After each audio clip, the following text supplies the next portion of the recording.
¿Cuántos gobiernos tuvimos en la República Dominicana en el siglo XX y cuáles fueron? ¿Cómo se pasó de una dictadura a otra y cómo eso impactó la vida política dominicana? ¿Cuándo llegamos finalmente a un sistema democrático? Porque llegamos, ¿verdad? Eso y más te lo responderemos en este episodio de tu podcast Política pa'l Pueblo. Este es un episodio diferente. Hoy no vamos a analizar una coyuntura histórica específica como hemos hecho en otro episodio, sino que vamos a hacer una línea de tiempo y un recorrido por todos los gobiernos que hemos tenido en la República Dominicana en el siglo XX, dígase los 1900. Y ahí vamos a ver cómo han estado marcados por ocupación militar, dictadura, transiciones democráticas bien difíciles, y te vamos a ordenar, si se quiere, en la cabeza esa serie de acontecimientos para que tú puedas, cualquier acontecimiento, ubicarlo en esa línea de tiempo. Pero antes de que entremos en tema, te quiero dar la bienvenida oficial a Política para el Pueblo, tu podcast de la Escuela Política, donde tenemos la misión de elevar tu nivel de entendimiento de tu realidad política y enseñarte lo que no te enseñaron en la escuela, porque el conocimiento político nos empodera. Si estás viendo este video en YouTube, recuerda que puedes verlo completito haciéndote Patreon. Y este podcast es posible gracias a nuestros Patreones. Así que un abrazo para todos ellos y ellas. Y sigan suscribiéndose, sigan comentando. Vamos a seguir expandiendo Política para el Pueblo.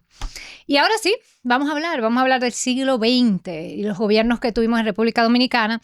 Y como siempre empezamos con el concepto del día, con Eduardo Acevedo. Vamos a retornar a las pruebas nacionales. Ay, Dios mío.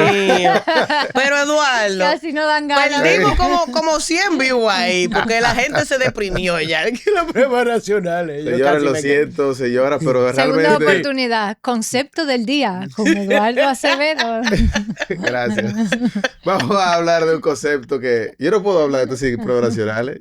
Yo me acuerdo de pruebas nacionales. Porque tú lees ese concepto y tú piensas en la prueba nacional. Sí, porque tú salías en pruebas nacionales. ¿Tú salió? Lo más heavy de las pruebas nacionales que tú podías llenarla sabiéndote la respuesta o Team Marín de Doping Way, y yo creo que tú sacabas en promedio lo mismo que el que sabía. Que a mí me apena, ahora que uno tiene un chisme de conciencia, porque todo lo que vamos a ver hoy en el episodio y que se da en pruebas nacionales, aunque a ustedes no les guste, eso es una prueba que hacemos en República Dominicana para pasar a la universidad. Que hay que hacer. Es que realmente la historia es tan aleccionadora y tienes tantas lecciones importantes que a veces dar la historia de una manera tan mecánica yo creo que desluce los ejemplos y lecciones que uno puede sacar. El concepto del día es iluminador y quizás muchos dominicanos crecimos con él traumatizados por lo que implica eso a nivel de examen, que hay que aprendérselo. Pero el caudillismo, que es el concepto del día, que es un fenómeno político y social que se dio en Latinoamérica en los siglos XVIII y XIX, que hace referencia a cuando un líder asumía, digamos, una región y disputaba el poder con las armas, con violencia, lo que generó mucha inestabilidad política en nuestros países, ya que la pelea entre caudillos generó mucho desbalance. Es verdaderamente algo que en nuestra historia se verificó de una manera muy, muy potente, como lo vamos a ver. Así que caudillismo viene de capitelio en latín, de cabeza. Es esa cabecilla, es ese líder, ese militar que tiene a cargo una región y quiere disputar el poder central para quedarse con el poder. Caudillismo. Oye, qué interesante la etimología. Capitelio. De ahí viene capital, por ejemplo, tiene la misma raíz latina. Bueno, Anita, que todos los días se aprende algo. ¿Qué es lo que tú dices? Y más en este podcast, por supuesto. Caudillismo. Caudillism. Caudillism. Oh, yes. En inglés, porque teníamos la duda de cómo se decía en inglés. Muy bien, gracias Eduardo. Y con ese concepto del día de trasfondo, y antes de entrar ya a nuestro recorrido histórico, vamos a escuchar la frase del día con Laura Anita. La frase del día. Señores, yo quiero decir, antes de decir la frase del día, que yo estoy muy contenta con este episodio. Oh. Ay, sí, un reconocimiento especial a Laura Nanita que propuso este episodio. Así que si te encanta, ya saben a quién agradecer. Y si no te gusta tanto porque es un episodio diferente, entonces, también sabes quién no es responsable. Es culpa mía. No, porque en serio, o sea, señores, óyeme, yo te voy a decir una cosa. Yo tengo mala memoria, primero que todo, pero segundo que todo, la historia no fue mi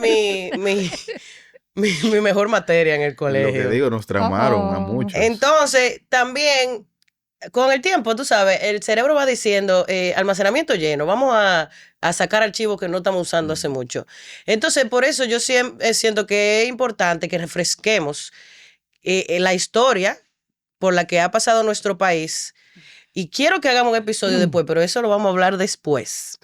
De que veamos el impacto psicológico que ha tenido nuestra historia política en cómo los dominicanos vemos la política. Pero eso no es una tarea para hoy. Si tú eres psicólogo Ese y episodio quieres está colaborar con retador. nosotros, Está retador ese episodio. retador. Pero está interesante. claro, es que hemos pasado por muchas cosas, hemos pasado por opresión, por decepciones, ¿tú me entiendes? De todo un poco, de todo un poco. Vamos a ir para por allá. eso. Pero es importante que refresquemos la historia para que entendamos de dónde viene nuestra historia reciente y cómo hemos terminado aquí en lo que hay en el día de hoy. Entonces la frase del día es: aquellos que no pueden recordar el pasado están condenados a repetirlo. George Santayana. George Santayana, entonces esta frase es de ese filósofo, escritor español estadounidense que fue profesor de Harvard y miembro de la Academia Estadounidense de las Artes y las Letras. Frase tomada de su obra La razón en el sentido común. Esa frase, quizá una versión más popularizada de esa frase de quien no conoce, pueblo que no conoce su historia, tiende a repetirla, pero esa es la versión original. Es de la frase que tiene más padres. O sea, se la atribuyen a Confucio, se la atribuyen. Pero de verdad, textualmente, Pero cuando yo di historia en la exacto, universidad, quien textualmente le escribe es Santayana, aunque se la Ok. atribuyen a Confucio también.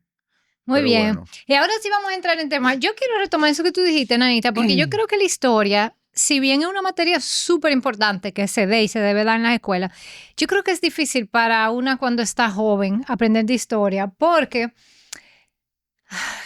la historia te hace sentido cuando, por lo menos a mí, ya tú has oído hablar de ciertas cosas Ujú, y de ujú. repente en algún libro, en algún documental, en una conversación, tú conectas eso, tú haces ese recorrido histórico y tú conectas con cosas que tú habías oído y tú tenías una idea, pero tú no entendías bien y de repente tú dices, así es que se conecta, esto fue lo que pasó. Totalmente. Entonces, a medida que tú creces y tú tienes más referencia de esa, pues más fácil Sí. es aprender esa historia. Sobre todo uno no ve nombres fríos que no tienen Exacto. sentido. Cuando uno va a los Claro. museos, a los lugares, oye a los hijos de los hijos de los hijos, vas a los lugares, te impacta más porque ves que es algo que realmente pasó. Me pasó cuando fuimos a la finca del abuelo de Virginia en La Vega, de Juan... Sí, Juancito Rodríguez, Juancito mi Rodríguez, bisabuelo. sí. bisabuelo, cuando yo vi Barranca. es una casa que Trujillo quemó. Cuando tú Sí. ves que hay herederos, que eso pasó, la historia te hace más sentido. Sí. Claro. Así que hoy te pueden pasar dos cosas. O este va a ser el momento en que te daremos referentes que algún día en el futuro se te van a conectar. Ujú. O este es el momento en que también, idealmente, conectes muchas de esas cosas que tal vez tienes en la cabeza y refrescar, porque también uno estudia la historia y luego las cosas se olvidan. Sí. Hay que refrescar. Que también yo creo que tiene que ver con que hay que reconocer primero el trabajo de los profesores. Óyeme, bregar con carajito es un reto. Y a Ujú. medida que voy creciendo me doy cuenta de que eso es así. Yo soy profesor. Pero en verdad, señores, o sea, en el colegio y en las escuelas, los profesores no cuentan la historia de una manera interesante tampoco. No, depende. Hay profesores y hay profesores. La mayoría. Depende de a quién te toque. La mayoría. Sí, bueno, Pero, sí. por ejemplo, en la universidad yo tuve un profesor, Hay muchos profesores David buenos también, Álvarez. Isabel. No, David, guapo, bueno. Qué David, durísimo. Un maestro. O sea, con ese señor fue que Sí. yo empecé a ver la historia diferente. Yo empecé ahí a conectar la historia con como que eso pasó en el mundo donde yo vivo. Que tenemos un curso de la Tú ves. Escuela Política, vamos a mencionarlo en los recursos, el Sí, curso en los recursos. que tenemos con el profesor David Álvarez de la Escuela Política. Pero vamos al tema. Yo por mucho tiempo creí que, por mucho tiempo yo tenía clara la historia de la dictadura, la historia dominicana política, desde la dictadura hasta la actualidad. Pero antes de la dictadura eso era como, bueno, ahí más o menos. Entonces vamos a empezar antes de la dictadura. Vamos a empezar en los 1900 o 1899, que es el año en el que ejecutan al entonces dictador Espérate. Ulises Seguro Lilis. No lo digas. Ese era mi hook. Ay, dale, dilo. ¿Qué dictador fue asesinado en el 1899? Lo digo, lo respondo. Ya. responde. Ulises Heró, conocido como Lilis. Miren, con no sé si el término ajusticiamiento o con la ejecución del dictador Ulises Heró en el 1899, inicia una etapa, un primer bloque histórico que va a ir desde los 1899 hasta 1916 con la primera ocupación militar estadounidense. Esos 16 años son el primer bloque del siglo XX y son 16 años de absoluta, probablemente en todo el siglo, el mayor nivel de inestabilidad política se dieron en esos 16 años. Hubo por lo menos 12 cambios de gobiernos en esos, yo digo 16, pero si contamos del 99 serían 17 años, ¿verdad? 12 cambios de gobierno. 12 cambios de gobierno. Karina, ¿por qué eso es? O sea, cuando hablamos de inestabilidad política, ¿por qué eso es un fenómeno preocupante? O sea, ¿qué condiciones se dan en una sociedad que hay inestabilidad política? ¿Cómo la sociedad se ve impactada por eso? ¿Qué pasaba? Que los gobiernos no lograban completar el periodo constitucional para el que fueron electos. Entonces, por ejemplo, luego de ya con Lilis muerto, se establece un gobierno provisional que organiza elecciones y esas elecciones las gana Juan Isidro Jiménez, que fue uno de los principales líderes. Vamos a ver varios líderes a lo largo de este periodo que se disputan permanentemente por el poder. Juan Isidro no logra terminar sus 4 años, sino que ya a los 2 años empieza una rebelión, en parte encabezada por grupos que habían sido aliados, incluyendo el propio Horacio Vázquez y Ramón Cáceres, que habían sido parte todos del grupo de jóvenes revolucionarios que se opusieron a Lilis en la famosa revolución del 26 de julio. Que eran en ese momento muy jóvenes y luego jugarían un rol importante en la política dominicana. De ahí se destaca sobre todo Ramón Cáceres, Horacio Vázquez y Juan Isidro Jiménez. Espérate, pero entonces tú me estás diciendo que en 16 años hubo más de 12 cambios de gobierno. Exacto. O sea que en ese periodo debieron haber 4 gobiernos, no 12 cambios de gobierno. Exacto, sí. Mira, Wow. hubo gobierno, Horacio Vázquez fue presidente provisional cuando se organizaron las elecciones y gana Juan Isidro Jiménez. Luego lo deponen y no vamos a hacer de que año por año porque sería una locura, pero entre los quienes asumieron la presidencia estuvo Alejandro Bosigil, Carlos Morales Languasco, Eladio Victoria, Adolfo Noel, que es el arzobispo Monseñor Noel, José Bordas Valdés y Ramón Cáceres. De ese periodo de 16 años, donde cada presidente que ganaba una elección y luego venía una rebelión liderada por algunos caudillistas regionales que se le oponían, hubo periodos de conflicto, guerras civiles si se quiere, algunas más breves, otras más prolongadas, algunas más reducidas a un espacio geográfico, otras involucraron todo el territorio nacional. Pero en esos 17 años, el periodo de mayor estabilidad, donde un presidente sí logró establecerse por al menos 5 años, fue el de Ramón Cáceres, de 1906 a 1911. Ramón Cáceres, conocido como Mon Cáceres, famoso por su guardia de Mon. Guardia de Mon. Uno de los elementos que le permitió mantenerse esta vida era que tenía una guardia, un cuerpo de ejército bastante consolidado. Porque ese era parte del problema. No había un ejército central, permanente, profesional, que tuviese un control. Ay, vamos a conectar episodio. En el episodio de... Yo para allá ahora. Dale, en el episodio del Estado moderno. DH, muy bien. ¿Cuál es una de las características de un Estado moderno?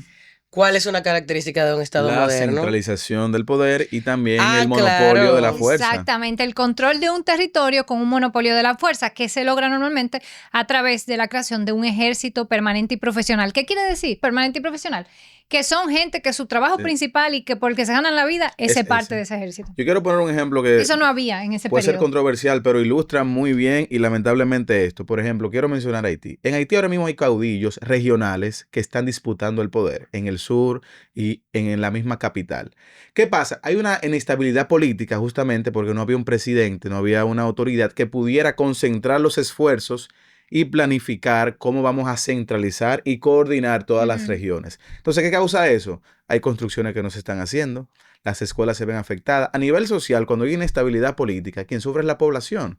¿Por qué? Porque hay miedo de guerra, hay miedo, hay inseguridad, hay incertidumbre, no sabes si van a asaltear tu casa, las escuelas se ven afectadas, la construcción. Entonces, a nivel social, decían Ani, lo psicológico de la población es que se vive mucha incertidumbre, mucha inseguridad y muchas obras sociales que hemos hablado que es la política, la coordinación de las cosas que nos competen a todos y todas, se ven lamentablemente muy tronchadas.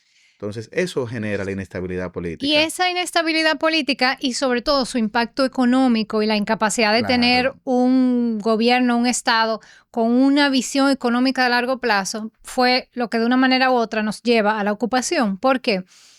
porque en 1905 se firma un famoso modus vivendi que luego se concreta en 1907 en la llamada Convención Dominico-Americana, que comprometía y le entregaba, si se quiere, la independencia financiera de la República Dominicana a los Estados Unidos. Estos son gobiernos que tomaron muchos préstamos, muchas deudas, sobre todo con banqueros europeos, y que a través de ese acuerdo de la Convención Dominico-Americana, Estados Unidos compra esa deuda. ¿Para qué? Para que la República Dominicana no le deba ni a Inglaterra, ni a Francia, ni a ningún otro país, sino solamente a Estados Unidos. Y Estados Unidos toma control de nuestras aduanas, que eran, por ahí se recaudaba la mayoría de los impuestos, de las recaudaciones del gobierno en esa época, y para garantizar el pago de esa deuda que Estados Unidos había comprado, o digamos, sectores financieros de los Estados Unidos. Déjà vu. Se cogieron muchos préstamos que no se utilizaron como se debía.